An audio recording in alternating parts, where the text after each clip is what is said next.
কবরের প্রথম ঘন্টা, কবরের প্রথম ঘন্টাতেই তুমি বুঝবা আখিরাত কত কঠিন।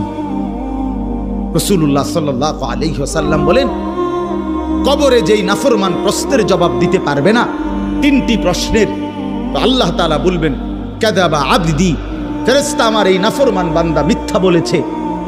ফাআফরিশুহু মিনান নার ওয়ালবাসুহু মিনান নার, আমার নাফরমান বান্দার কবরে জাহান্নামের বিছানা বিছায় দাও, ওরে জাহান্নামের পোশাক দিয়ে আবৃত করে দাও। ওয়াফতাহু লাহু বাবান ইলান নার, জাহান্নাম বরাবর তার কবর থেকে দরজা খুলে দাও, কবর খুলে দাও। ওফো, আল্লাহর নবী সাল্লাল্লাহু আলাইহি ওয়াসাল্লাম বলেন, তখন কবর তারে, ফেরেশতা যখন তাকে রাইখা যাবে, কবর তারে ডান দিকের মাটি বাম দিকে একটা চাপ দিবে, বাম দিকের মাটি ডান দিকে চাপ দিবে। আল্লাহর কসম, নবী বলছে হাত্তা তাখতালিফা আদলাহু, ডান পাশের হাড্ডি এবং এই পাঁজরের হাড্ডিগুলো করকর করে ভাঙ্গা বাম দিকে চলে যাবে, বাম দিকের গুলো ডান দিকে চলে যাবে। ভাইয়া আমার, তুমি তোমার উপরে রহম করো।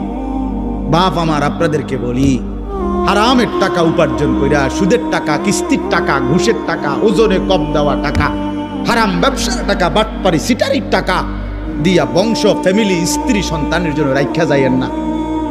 ওরা আমনেরে বরবাদ করবে, আপনি নিজেও বরবাদ হইলেন।